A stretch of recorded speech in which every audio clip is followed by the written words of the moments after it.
Walker Video Games Hearthstone. So the mic got updated, so now the voice is terrible. So right now this is just going to be another Shaman control game. So as you can see, our hand's pretty bad to start out. The reason we kept Hex in our hand is because if Druid gets an early Invinerate out, we're going to need it to turn a very large creature into a 0/1 taunt. So you can see our starting hand's fairly good. We got two 2-drops, so we instantly coin out the Knife Juggler. And next turn, what we're going to do is instantly drop the Flame Tongue Totem. If everything goes well, we'll be able to do 6 damage on turn 2. So as you can see, Flame Tongue Totem goes down, Knife is thrown at the Druid, and just a second. Reese, I'm doing it. Can you get the fuck out?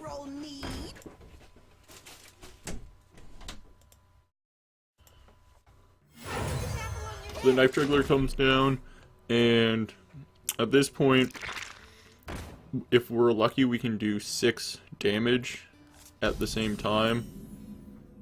So the Flame Tongue comes down, the Knife goes into the Druid, and we attack him. So on turn 2, we've just done 6 damage. This is probably one of the best starts we can get, especially since the Druid, he is playing a Death Rattle deck. He doesn't have that much damage. So on turn 3, what we're going to do is we need to kill the Loot Hoarder off so our Knife Juggler can survive. So we're going to play our Silence, kill him, and make sure the Druid doesn't get his card.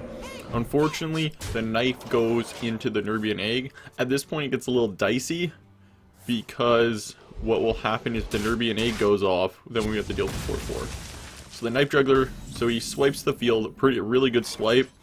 And he's able to get everything the Knife Juggler, so we play Gnomish Inventor, get ourselves a card, there's the Knife, and the Knife luckily goes into the Druid. So the Knife Juggler just attacks for life, and right now we're in a pretty good state. There's the Sludge Belcher coming down, which isn't even a problem, because, as you said, we kept the Hex in our hand, so we instantly get rid of it, and then we just kill it off with Gnomish Inventor and do 3 more damage to his life points.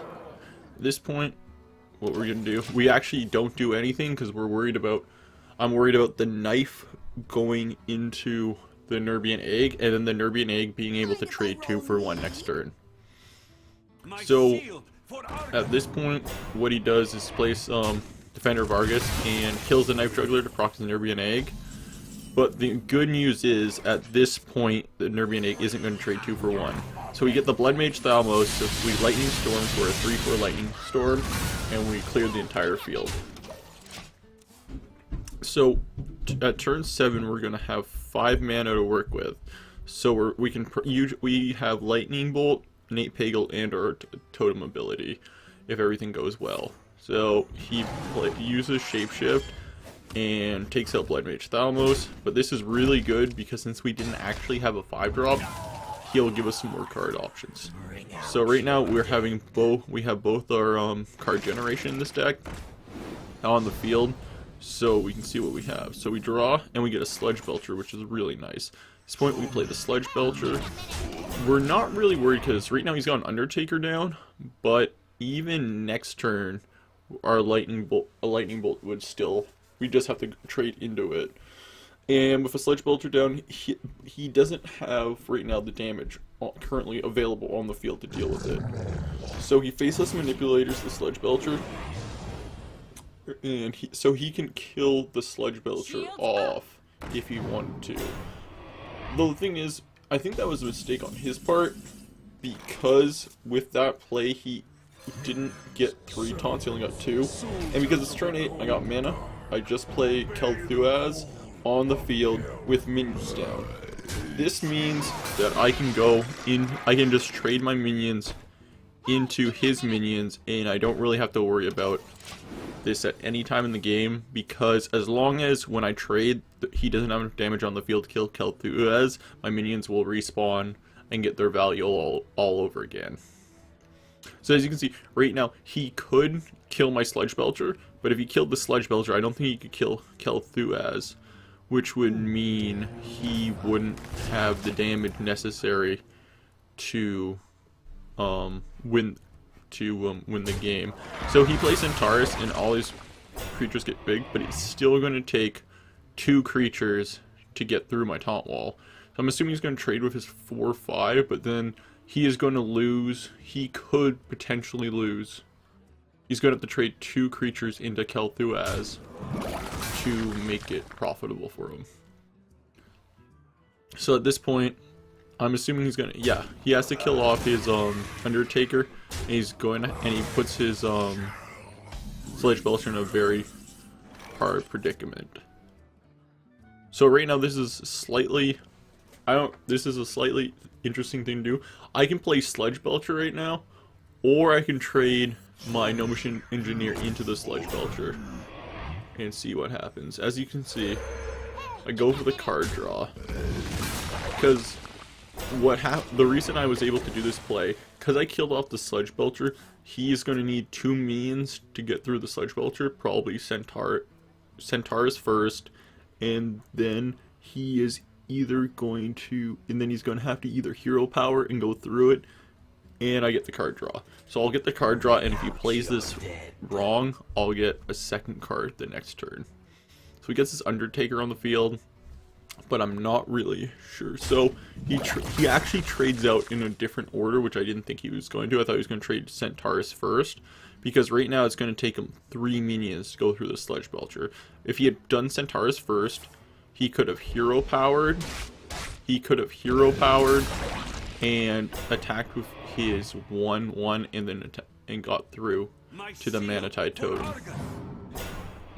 But this way, it's kind of a bad play, because even though he got everything down, it wasn't probably the most efficient way possible. So I play Sylvanas and I taunt him, and I taunt the Sylvanas. And the thing is, right now, the only creature he can trade 1-for-1, well, and come out ahead, is running Centaurus into Sylvanas. But the problem with that is then I have a 50% chance of controlling a taunt onto my side of the field. Unless he has a silence, he's going to be in trouble. So as you go, he hits the Centaurus into it, and then unfortunately I get the Defender of Argus, which kind of sucks. The only good news about this is because Centaurus had to hit Sylvanas, I saved myself from taking an extra 6 damage. So at this point, he just hits me with everything, and right now looks like he's in a pretty good spot. However, what I can do right now is I could Bloodlust just my only 2 minions on the field and be able to trade out with 2 larger taunts. Currently, I have card advantage, so it's not that big of a deal going 3-for-2. I don't bother with the Undertaker because I don't think his Death Rattle will get the Undertaker out of control, and even if the Undertaker gets 2 Death Rattles down, then a Azure Drake Lightning Bolt combination will definitely destroy it. So I'm not sure what he has in his hand, especially since he hasn't played it yet. So he might be saving those for later. As you can see, we hit the Totem Power, play the Azure Drake for card draw, and then at this point we just Earth Shock it because we just simply Earth Shock because we just want it out of there. And it's 2 damage to destroy a 1/2. Though what we might have had to do, or might have been a smart play, is just hit it with the Gnomish Engineer, because if he plays a Iron Bark Defender, we could be in slight trouble. So at this point, he's trying to think of what to do. He's got 3 cards in his hand, and playing a Druid deck, they should be decent at least. Either large taunts, or at least some way to get card draw.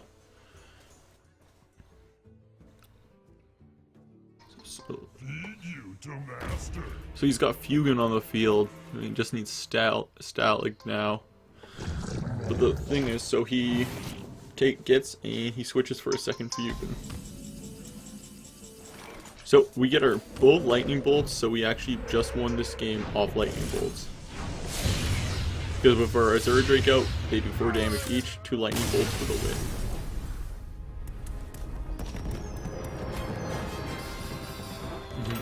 And let's go.